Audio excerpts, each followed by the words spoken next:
what is a news story? So kindly read Joshua.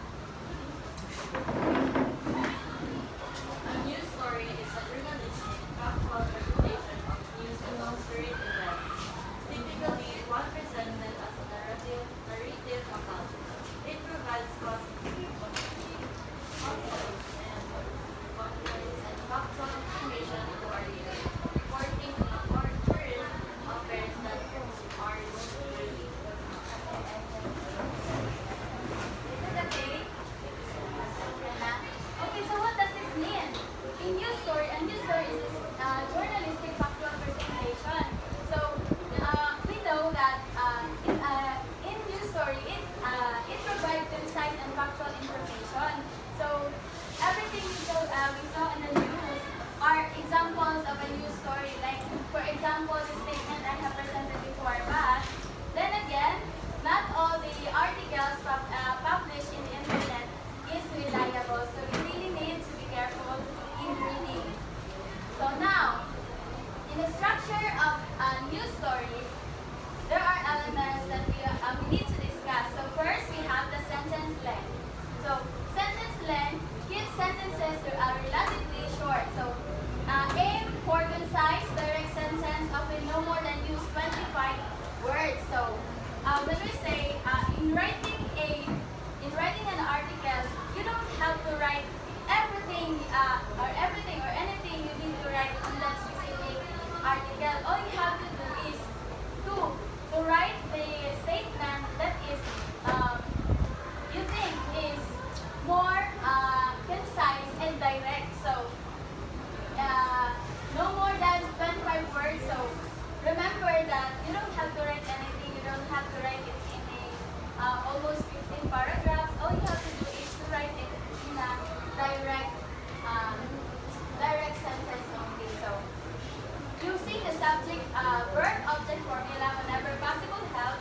Readability, avoid the backward construction which can be harder to read. So there's an example here. For example, instead of saying firefighters arrived at the place and were able to put it out within about 30 minutes, you can shorten the firefighters lost the place in just 30 minutes. So which is better? Which is more better, this one or this one? This one. Wait. Based on the example I have stated here, which is more better? If you are going to write an article, which is more better? An example here, this one, right? This is way too long. But you can shorten this into the number 2. Firefighters use place in just 30 minutes. So which is better, this one or this one? This one, right? So you don't have, so it means you don't have to put anything or any words that is more than 25 words. All you have to do is to catch the attention of your readers or your target audience. So that's inside the sentence length. Now let's have, and then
Wow. So, what is lead? It answers the important info. So, when you're writing in the lead, at the top of the, we're gonna write it in a pyramid. So, this is just the structure of, and when you're going to write something, so, lead the most important info at the top, and then the body, the crucial info, argument or controversy story, and then next we have the tail, extra info, interesting, related items and context.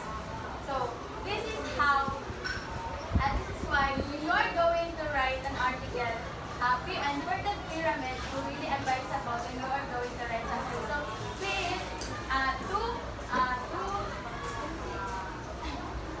observe this one because right after our discussion, you are going to create your own news report. So better be ready.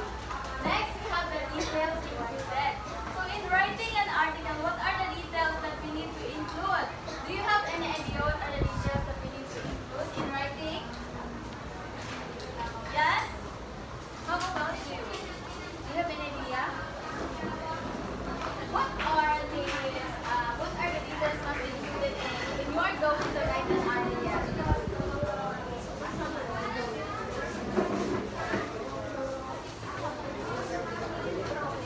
Okay, the details that we need to include is the details that is or that are connected to the topic or your lead or headline. So, of course, it must be related. Right? So, let's read details included. A news story typically includes several key elements to provide a comprehensive account of an event or topic. So, here are the essential details you'll find in a news report. So, first one is the headline. Are you familiar with this one? Headline? The statement I have shown you before, I have presented before. This is an example of an headline. So it must be, when you are going to write a headline, it must be catchy. So catchy to your reader. So headline, the headline simply summarizes what the story about. It's usually the first thing readers see. So what is it? It must be the first thing the reader see and should grab their attention. So what's in the headline? It must be the first thing that readers see and should grab their attention. So is headline important in writing a news story? Yes, very good. So now we have the byline. The byline indicates who wrote the story. So it means the author. What's your name? Ian. Okay, thank you for answering. So Ian answered that byline is the one who wrote the article or the report. So very good. It's essential for giving credit to the journalist or reporter responsible for the content. So that is why I said this. For example, when you are going to read an article, you should search for that author if she or he is reliable. So next we have lead. The lead provides the most crucial information upfront. It answers the 5 W's. So what are those 5 W's? Anyone? At the back. How about girls at the back? What are those 5 W's? Yes? Any? Who, what, where, when, and why, and how. Like W's. So, in 5 W's, it answers the body. The body of the news story contains additional details. The story can background information, notes from the sources, and relevant context expands the lead and provides a more comprehensive view of the topic. So, in ending, next we have ending. So, what is ending? Any hand? Boys at the back. Ending. When you hear the word ending,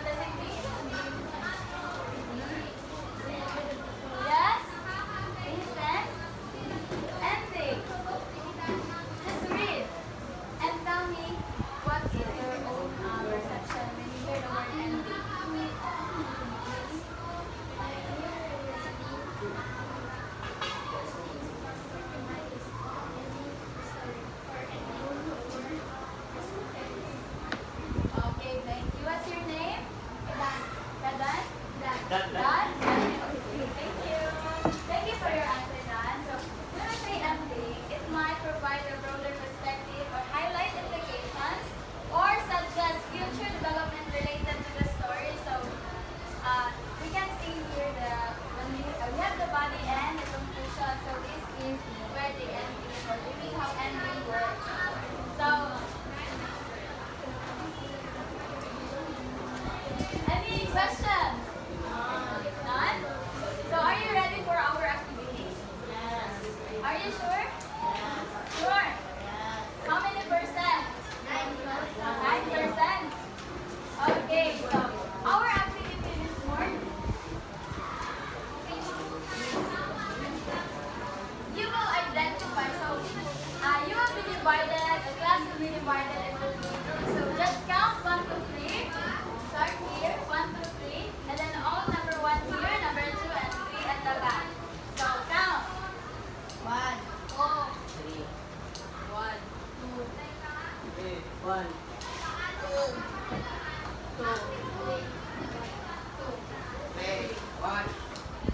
2, 3, 1, 1.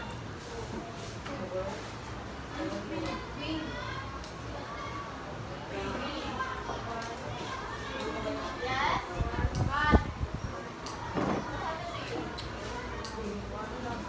8. Okay, now, I have here, so go, gather with your groups. At the count of 5, 4, 3, faster. 1, gather with your groups. 1, 2, and 3 at the back. 1,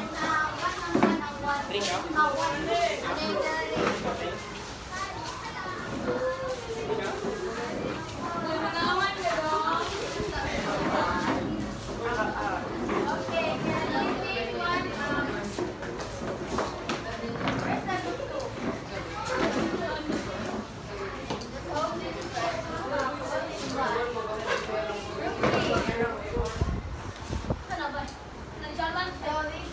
Nagjalan ka. An-inverted. Okay. Face here in front.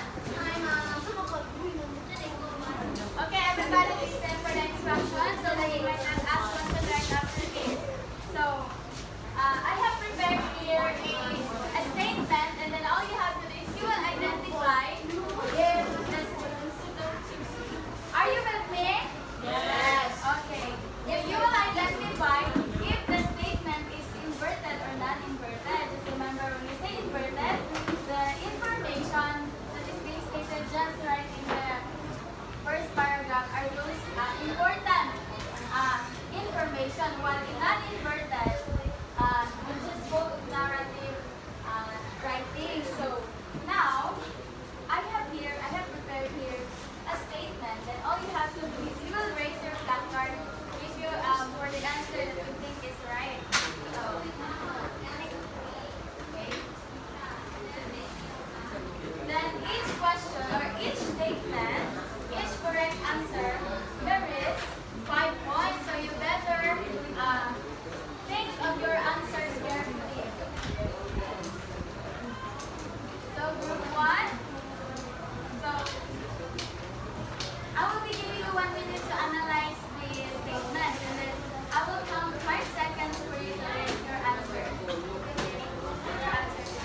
answer.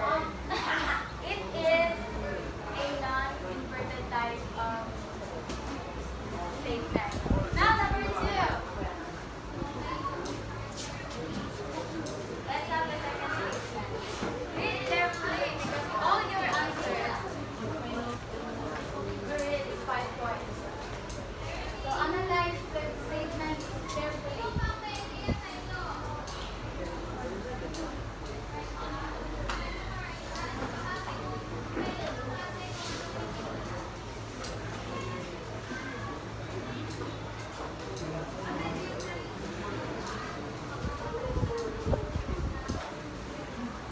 Remember that inverted pyramid style use report article follows the structure where the most essential information is presented first. So followed by supporting details, descending order important. So 1 minute.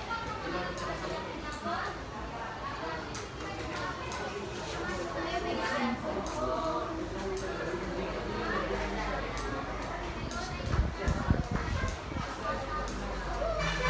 We say inverted, most essential information are being stated just in the first paragraph. Analyze. Okay, 5, 4, 3, 2, 1. Raise your answers. Okay, only group 1 got the correct answer.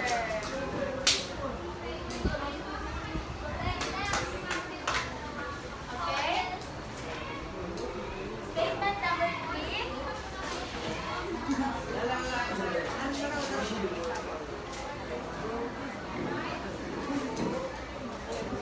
Statement number 3.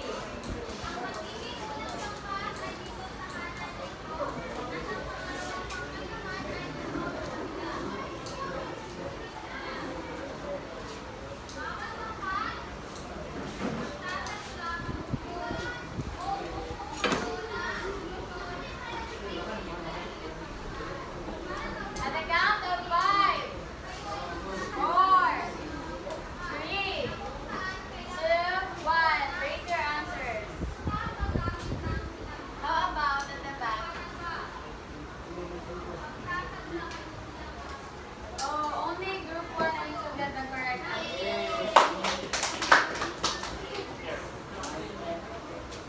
Cheer up, group 3. Wala. We still have one statement here. Cheer up. Done. Cheer up.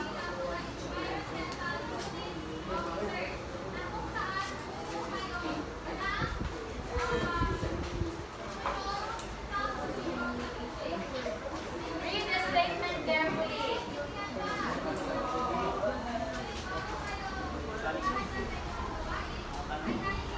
Ready? Ready?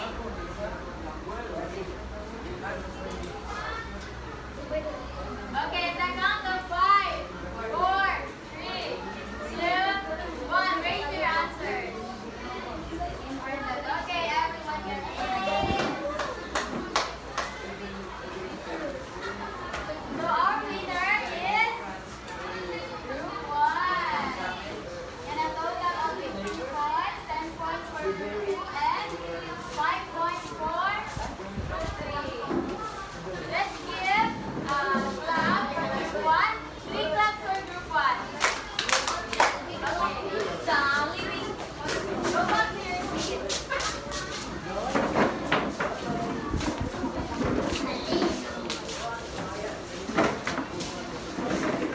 Okay, as I observe, most of you, or most of the group has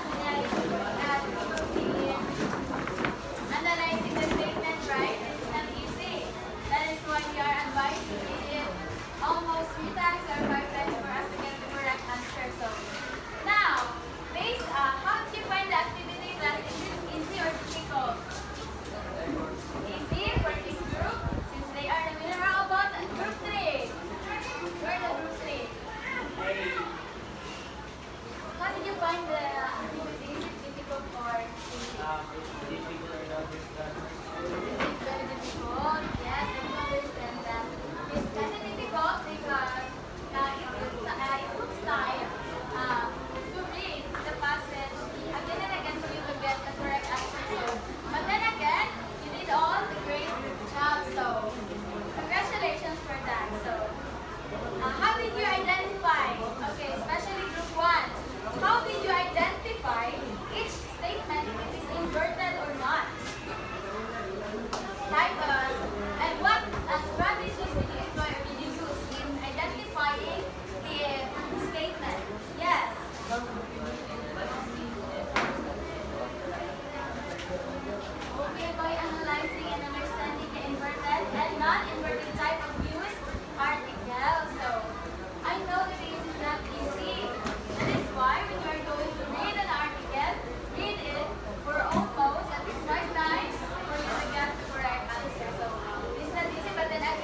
base of this criteria.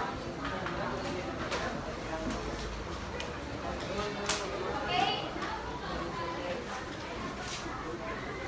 For your criteria for the grammar, I will give you 10 points if I can see the words. So, if your grammar is correct.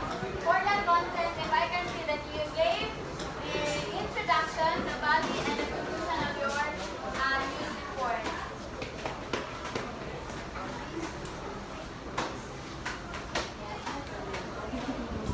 Ikaw, right? That's your topic. You'll write your own. Patay ko ba?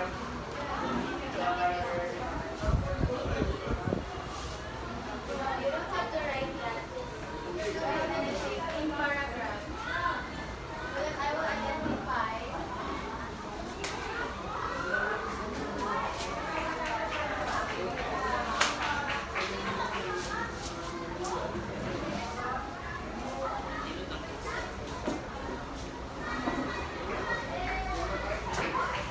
Right after that, you will choose one representative to present your output here in class. Choose one representative right after.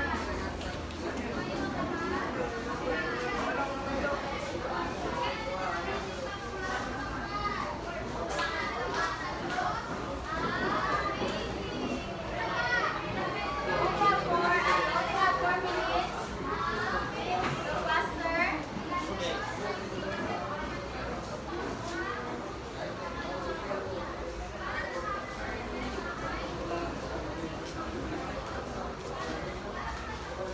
Just write it in paragraph.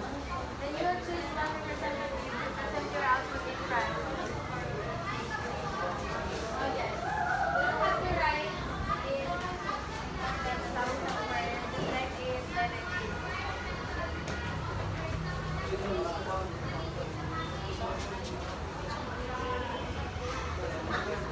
Cooperate with your group because you